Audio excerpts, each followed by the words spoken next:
Holy moly. Welcome back. Contingent on you listening. My name is StevePloetz, here with my co-host Isaiah Hernandez. How's it going? Contingent on you listening, a podcast sponsored by Century 21 Affiliated, and we talk all things real estate, how it impacts consumers, what's happening with real estate trends, what you need to know as an agent, a broker, acquisitions, mergers, all of that. And all the good stuff, as is usual, we like to bring guests in studio, mainly because Isaiah and I have nothing to talk about, just the two of us. So we bring people in. Today, Felipe Berni, Vice President of Century 21 Award Affiliated, which the cool thing about this is a very interesting story. Felipe, I'm gonna throw it over to you, but before I do, sure. I always have Isaiah read a bio, which is normally like 50% correct. Somewhat. So take it away. I wrote it. So, no, I'm just kidding. If to all our viewers out there, if Steve feels a little off his game, it's because we actually had to redo this intro. We had like he was a little times. ruffled. We ruffled some feathers. False starts here, not because I didn't push the damn button. Yeah, all right. It's okay, Steve. It's okay. Take it away. Let's go. So our guest today is Felipe Berni, and just to correct my co-host Steve. He's Vice President of Riverside County at Century 21 Award Affiliated. Felipe comes with over a decade of real estate and leadership experience. Before his role as VP, Felipe was president and owner of Century 21 Preferred. Felipe, please correct me if I'm wrong. It's a residential real estate brokerage in the Temecula area. In 2022, Felipe partnered his brokerage with Century 21 Award and Affiliated, making him and his agents part of the #1 Century 21 franchise in the world. Welcome, Felipe. Awesome. Thank you, guys. Hey, thank you for being here. So, thank you. So here's kind of I want to do a quick backstory. You and I already spoke for 25 minutes with your whole backstory, so you don't need to repeat it all. Yeah. Basically, waiting on Isaiah. Exactly. He just rolls up when he wants to around here. I show up when I'm needed. He's the talent, I guess. Licensed in 2009 up in Riverside County, offered a job with Century 21 Award to manage their Escondido office after 4 or 5 years selling real estate. Really a testament to the quality of work that you did and the number of transactions. And then all of a sudden we enter into this really the main topic that I want to talk about today, which is 2014-15 rolls around. Century 21 Award at that time closes the Escondido branch that you're managing. You're living in Riverside County, and now there is opportunity. So real estate friends, you've made a good reputation for yourself at the time in the industry. They reach out and offer you some kinds of take us back and sure. And where do things go from here? Right. So basically, like you mentioned, it was perfect timing because the opportunity was there in Riverside County. That's where I live. And so a lot of my friends in the industry had mentioned, hey, I heard there's a need for a good manager in Century 21 Preferred, which was in Murrieta at the time. So met with that owner, got to meet him, and we worked out something where they definitely had a need at the time for leadership. And so I jumped in, filled that role, and was there from 2015 to 2019 when I ended up purchasing the company from the previous owner. And so how big is it in 2015 when you're there? So 2015, it was an interesting year. We started off, I think there was about 85 agents at the time there in Murrieta, one location. They had been there in that shopping center for, I want to say, about 12 years. So a staple in the community, long-time business there in the community, and they had really good, decent market share at the time. So when I jumped in, my thing was, hey, I need to make a splash. I need to make an impression. And so I jumped in full force, and we quickly grew from one location to 4 locations at the time because my focus was just on let's just boom and let's grow as much as we can. I think I recruited and brought in about 52, 53 agents that first year. Good for you. And in that first year, how quickly do you go to 4 office spaces from 1? So it was 2 years. So during that time, we started off with the one location, and it was interesting because I was able to get an M&A or a mergers acquisitions with a broker owner for another Century 21 in Lake Elsinore. So, made that connection, got her with the previous owner, and we were able to purchase out that company at that point in time. So teach me. I know Isaiah wants to get a word in. He's going to struggle in order to get one in. So teach me about mergers and acquisitions, because here's what I don't know. Century 21 Award has partnered with Century 21 Affiliated. Mm-hmm. When you left Award, you went to Century 21 Preferred. Correct. What you're talking about now is that you acquired Century 21s in Lake Elsinore. Do they have to be Century 21? Does it make it easier to absorb them or something like that? How does that side of it work? So it doesn't have to be a Century 21 franchise or a company, but makes it a little bit easier. We call that gold to gold in Century 21. So when I met with the previous owner of Century 21 Premier, which was in Lake Elsinore, she had a strong operation. She had a property management division that she had built up from the ground up, and she had 2 locations. So by just doing that M&A with them, we then went from the 1 location to 3, doubled our agent count, and things were rocking and rolling at that time. What was that like when you do, like, going from the Escondido office at Award, and then you go to Preferred in Temecula, and then you grow those 3 to 4 offices? What was it like, how managing from just one office and focusing on those 4? Yeah, it was pretty crazy. And so, going back to what we were talking about earlier, Steve, before, we were really interrupted from Isaiah walking in late. The cool thing about being with a big company like Century 21 Award at the time, way back in the day, was I got to experience assisting in an M&A, or actually I opened up the Ramona branch that Award has now. Yeah. So I was managing 2 offices at that time. So I gained a lot of that experience from Award, and I took that with. And so when I went to Preferred, I mean, I'm not going to lie, we were learning as we were going, so to speak, because that was the first M&A that I was a big factor in, so to speak, with Premier. And so I had to help handle everything at that time to transition, acquiring those companies or those 2 locations and all of their agents. As you said off screen, ready, shoot, aim. Ready, shoot, aim. I like that, which is we'll figure it out. Let's just do it, and then we'll figure it out. Right. So tell me, I mean, with this. So 2014, 2015, Escondido office gets closed down. I'm sure that Award offered you positions that you could have stayed within the company, but you decide to make this move towards Preferred. What were you hoping to find? Certainly, it's going to be closer to home for you. But what's the ultimate goal? What are you hoping to be able to get there? Right. So ultimately, I think for me, the biggest decision was, do I want to try to, recreate the wheel in an area, San Diego at the time, that I'm not familiar with? I don't know anybody there. I'd have to start from scratch to do what I do best. And, I live and it would be nice to work in an area that I live in, so that I can, I know so many people in that area. It was easier for me. I figured, that's going to make a bigger impact, that I'm familiar with the area. I know the inventory. I know the area and the location and the people. Right. So to me, it was kind of a no-brainer. It's like, and at the time, does Award have? Do they have their Temecula office? Do they have a Riverside County? So you should have, yeah. So they did. They always did. And so I always used to give David shit and say, hey, when can I, go manage Temecula? But they had a manager there for a long time, and gotcha. It's just kind of a little inside joke. She's a great individual, great person, great friend.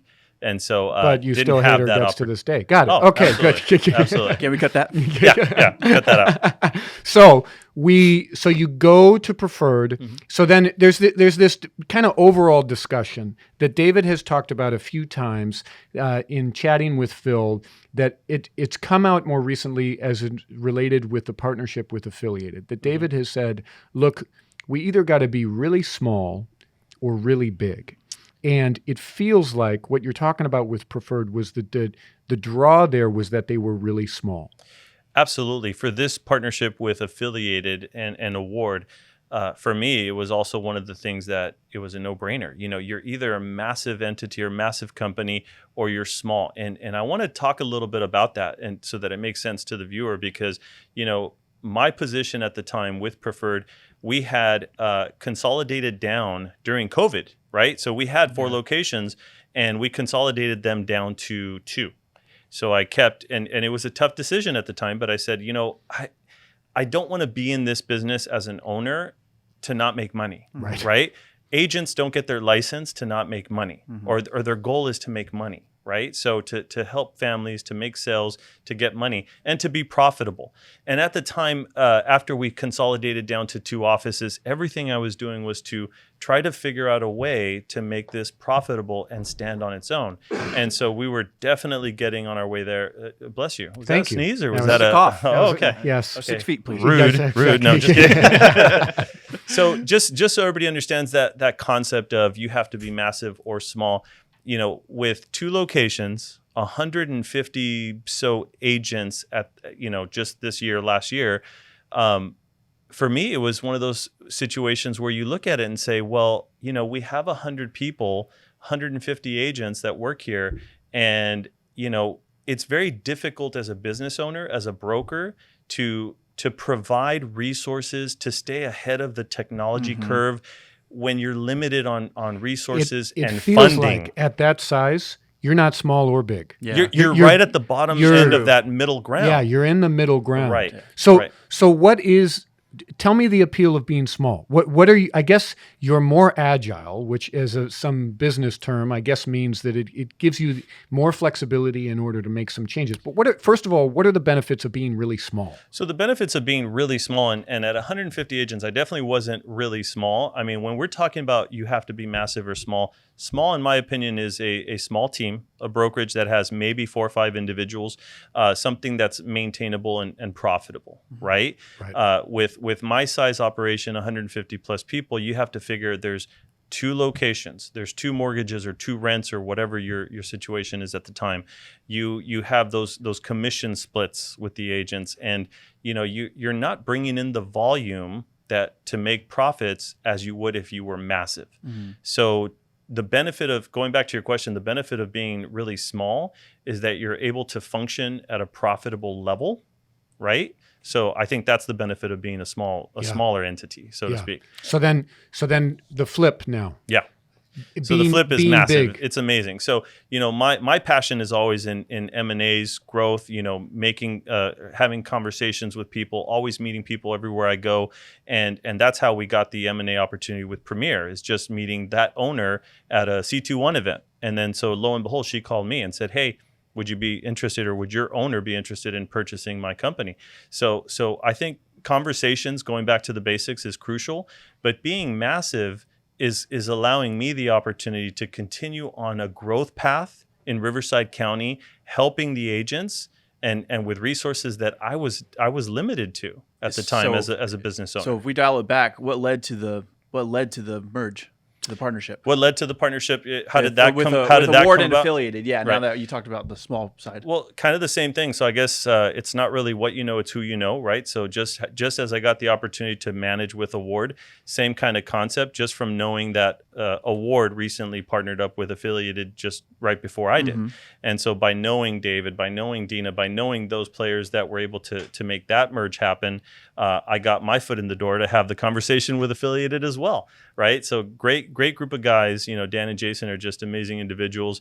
We had a conversation, actually a couple conversations, and I was fortunate to be able to get my company in the door with Affiliated to now be the #1 company in the world. All right. So Felipe, we talked a little bit about, from a brokerage standpoint, from like a P&L standpoint, the benefit of being big. Right. As an agent, why do I care? As an agent, what's the benefit to me to being with being really big? Yeah, so the benefit to the agents is going to boil down to a few things. I think market share is going to really, really just blow up in that area for us, just speaking about Riverside.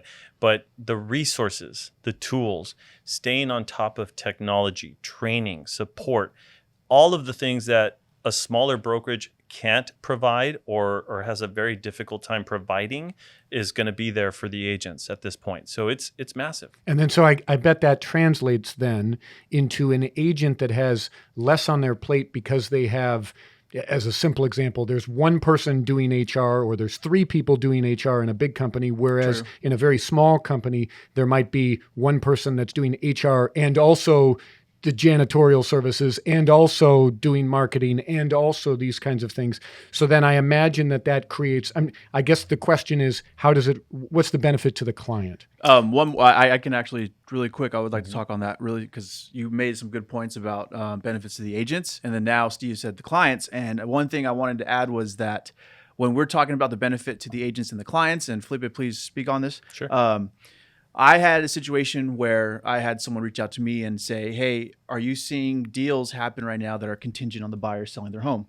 And one advice I got from manager Deshaun from San Diego, or he's different role now, but still with us. He said that, a key benefit right now, or one thing that plays into a factor of seeing these deals go through, is that the agent has to have a good network. You have to know people. Yep, and absolutely. So if I throw in an offer to Steve, who we now just partnered with, right, in the same company, that's one benefit there. I just wanted to throw out there and speak on. Absolutely. Yeah. Brand recognition is massive. And Steve, we saw this especially Steve and Isaiah, we saw this during COVID. People wanted to go back to doing business with brands that they trust. Yeah. And that they know and recognize. And, we're a global powerhouse. We have a massive footprint here in this area in Southern California. I mean, just the fact of the resources provided from Award alone. I mean, we're in a studio right now, for crying out loud. Right. We never had this back in the day when I was with Award. And I mean, all of this is a kind of a catalyst for the agent to make more money, right? To help them get their name out there, to help them promote their business themselves. And at the end of the day, it's just going to help everybody, bring in more business. I certainly agree that it takes a lot off the agent's plate that allows them to get into the blocking and tackling of business, which is finding clients, servicing those clients, because exactly to your point, like what's the benefit to the agent, to the client? It feels like to have an agent whose 100% focus is on them and not dealing with payroll, marketing, hey, my social media, these different types of things. Right. They're basically able to, hey, my company handles that. We got a whole verschluggena department that does that. Right. My job is to talk to you about what's the feedback with these buyers, what kind of things. I love it. Yeah. So, so tell me now, give me a little bit of market forecast as we climb into 2023 here in terms of what do you see in the market, and where does Award Affiliated and now Preferred joining the three-headed monster, we'll say, where do you see it going? Great question. Crystal ball time, right? So, yes. My belief is that, this year, just like, I don't know if you follow coaches, Steve and Isaiah, or who you guys listen to all the time. I follow Steve. You follow Steve. He's I got to jump on that podcast too. Yeah. So, my belief is that, and you've heard this before, it's nothing new, but business is always going to maintain itself. There's always going to be houses bought and sold in any economy, in any market. And the one thing I have to give a little plug out to Riverside County, because the thing that we have going for us there, and the reason why this is huge for us and Affiliated and Award, is it's just I don't want to say gold mine, but everybody that the affordability in Riverside County comparative to Los Angeles, Orange County, and San Diego has always been the reason that we continue to grow year over year. So I think that we're going to see less agents in this market. Yeah. I think that this is a crucial time for people to focus on being professionals and not really doing this as a hobby, so to speak. And you guys know where I'm coming from. So I just think that we're going to continue to see, homes being bought and sold. And the name of the game is capturing more of that market share. I think the Riverside County market is a unique one, number one, because of affordability. Yep. But I also feel like there's a huge amount of opportunity there. Schools have always been excellent in Riverside County. Like talking Temecula, Murrieta, my pitch to clients in North County has always been, upsides are you can get a single family house, where out here you might be able to, here being Carlsbad or something, you might be getting a condo or a townhome. And at the same time, schools are 9s and 10s out there. I mean, excellent public schools. Great schools. And my goodness, business is starting to boom out there. Those areas have blown up, a lot of retail, but I think there's a lot of really good things going on out there. Well, you nailed it. I mean, you have retail, but you also have California's largest casino, right, in Pechanga. Yep. You have the wine country. The wineries have really just boomed. I don't know the last time you've been out there, Steve.